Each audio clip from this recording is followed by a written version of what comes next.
नमस्कार, आप देख रहे हैं अब तक टीवी चैनल। हमारे संवाददाता सोनू पाठक ने जनपद मथुरा से जानकारी देते हुए बताया कि मथुरा के रिफाइनरी थाना क्षेत्र में एक 78 वर्षीय बुजुर्ग के साथ मारपीट और उन्हें नाबालिग से दुष्कर्म के झूठे मुकदमे में फंसाने का आरोप लगाते हुए वरिष्ठ पुलिस अधीक्षक से शिकायत की गई थी। शिकायतकर्ता योगेश वाषणे निवासी साउथ सिटी पुष्पांजलि ने पड़ोसी भरत सिसोदिया, उनके किराएदार उषा देवी और अन्य लोगों पर साजिश के तहत पिता विशंभर दयाल के साथ मारपीट करने व नाबालिग से दुष्कर्म के झूठे आरोप में फंसाने का आरोप लगाया था। शिकायत के मुताबिक 15 अगस्त 2026 को दोपहर करीब 3 बजे विशंभर दयाल पार्क में हनुमान जी की मूर्ति के पास बने चबूतरे पर बैठे थे। आरोप है कि इसी दौरान भारत सिसोदिया, उषा देवी और अन्य महिलाओं ने उनके साथ लाठी डंडों से मारपीट की।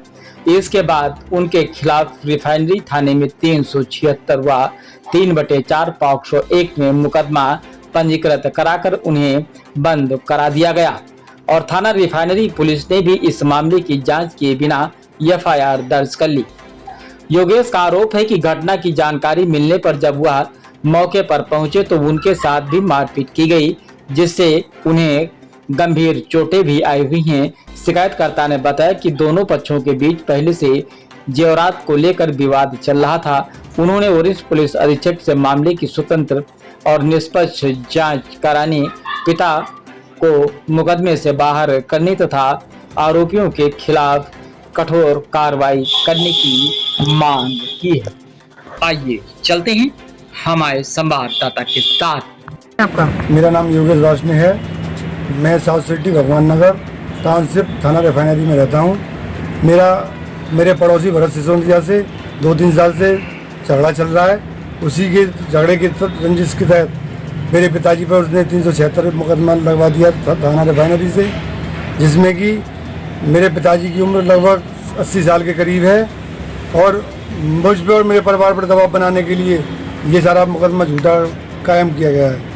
किस बात को लेकर आपका दोनों का झगड़ा था? मेरा झगड़ा ये है कि मेरा उसके पास भरत सिसोदिया के पास पर लगभग 5 लाख रुपए के करीब का सोना रखा हुआ था, गोल्ड रखा हुआ था।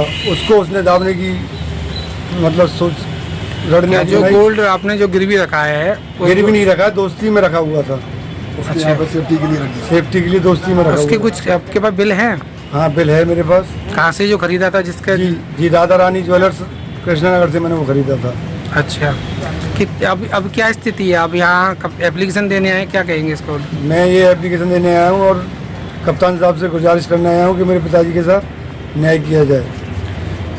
कितनी एज है उनकी और क्या उनको भी कोई बीमारियाँ, कोई ऐसी चीज़ है? हाँ, मेरे पिताजी की उम्र लगभग 80 साल है। उनको हार्ट की बीमारी है और सांस लेने में भी उनको बहुत दिक्कत होती है। जो आरोप लगाए गए हैं, क्या वो मेडिकल रिपोर्ट में हुए हैं? कुछ नहीं, कोई मेडिकल वगैरह कुछ नहीं हुआ उसका, सब निराधार है, सत्य है। अभी क्या स्थिति है आपकी? अभी ये स्थिति में पिताजी को जेल भेज दिया गया है। मैं कप्तान साहब के यहाँ सब एप्लीकेशन देने आया हूँ। पुलिस के द्वारा रिमांड कर दी गई। रिमांड करने के बाद एक बात समझिए, पुलिस ने जो रिमांड की, अब जो पुलिस ने रिमांड की, पुलिस ने पहली तो बात तो इसमें ना पूरे प्रॉपर इन्वेस्टिगेशन की। इन्वेस्टिगेशन करने के दौरान उन्होंने रिमांड्स पेपर को भी तैयार किया। रिमांड्स पेपर में ना तो कोई ऐसा एक्सप्लेनेशन दिया और इवन देन मेरी तो यही समझ में नहीं आता। और आपके चैनल के माध्यम से एक आईजी डीआईजी महोदय के लिए और एक प्रार्थना कर रहा हूँ कि कम से कम आप अपने डीआईजी और आईजी महोदय इन लोगों को बैठ करके इन्हें शिक्षा तो दी जाए कि रिमांड किस तरीके से की जाती है और इन्वेस्टिगेशन किस तरीके से की जाती है। क्योंकि विवेचक महोदय के द्वारा जिस दिन अरेस्टिंग करने के दौरान न्यायालय में उनको प्रोड्यूस किया गया तो मैंने उनके रिमांड पेपर्स को भी चेक किया। ना तो प्रॉपर रिमांड पेपर बनाए गए थे और ना ही रिमांड पेपर्स की पूरी कंप्लीट की गई, जैसे सुप्रीम कोर्ट लगातार कह रहा है। अब इनके ऊपर लगाए गए एलिगेशन कितने झूठे कितने सच हैं ये तो देखने का अलग पार्ट है। ये इसे न्यायालय देखेगा, न्यायालय तय करेगा। हमारा काम है अपना पक्ष रखने का, जो डिफेंस अपना पक्ष रखेगा और मजबूती के साथ रखेंगे और हमें न्यायालय पर पूरा भरोसा है। जहाँ तक अब तक इनके केस को मैंने रीड किया और इस पर स्टडी की है तो मेरी जो खुद का एक पर्सनल व्यू है उसके आधार पर अभी तक मुझे लगा है कि मामला पूरा झूठा है। क्योंकि जिस व्यक्ति को रिमांड के समय शाम को पेश किया गया तो उस रिमांड पेपर्स पर मेरे द्वारा आर्ग्यूमेंट्स किए गए थे। उस आर्ग्यूमेंट्स में उस पर्सन को मैंने देखा गया कि वो पर्सन एक ऐसा पर्सन है जो 90 डिग्री के आसपास खड़ा होता है सही तरीके से, ना तो वो चल सकता है ना ही खड़ा हो सकता है। उसकी एज लगभग 80 या 82 के अप्रॉक्स में रही होगी। अब रिमांड पेपर करते समय पुलिस ने अनावश्यक रूप पर, अच्छा आपकी वीडियो में मैंने लास्ट टाइम एक देखा था जब पुलिस के द्वारा एक वीडियो चलाई गई थी और उस वीडियो में ये दिखाया गया था कि एक आरोपी को पकड़ा गया, उस पर लास्ट टाइम का भी कोई 354 का छेड़छाड़ का मुकदमा था।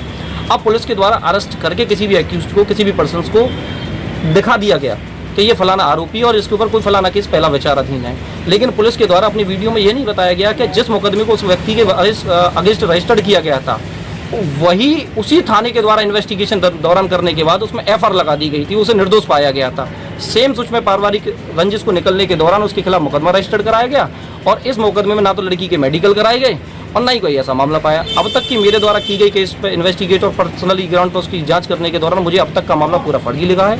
ये एक पारिवारिक रंजिश का मामला लग रहा है, लेकिन अब इस मुकदमे में क्या दिशा होगी, क्या मुकदमा आगे बढ़ेगा, ये न्यायालय पर डिपेंड करता है। इसमें अभी फिलहाल वर्तमान में हमारे द्वारा जमानत प्रार्थना पत्र न्यायालय में लगा दी गई है। 27 तारीख की उसकी सुनवाई है। देखिए न्यायालय क्या फैसला करता है, हमें न्यायालय के फैसले पर पूरा भरोसा है। कौन सा थाना है ये? थाना रिफाइनरी।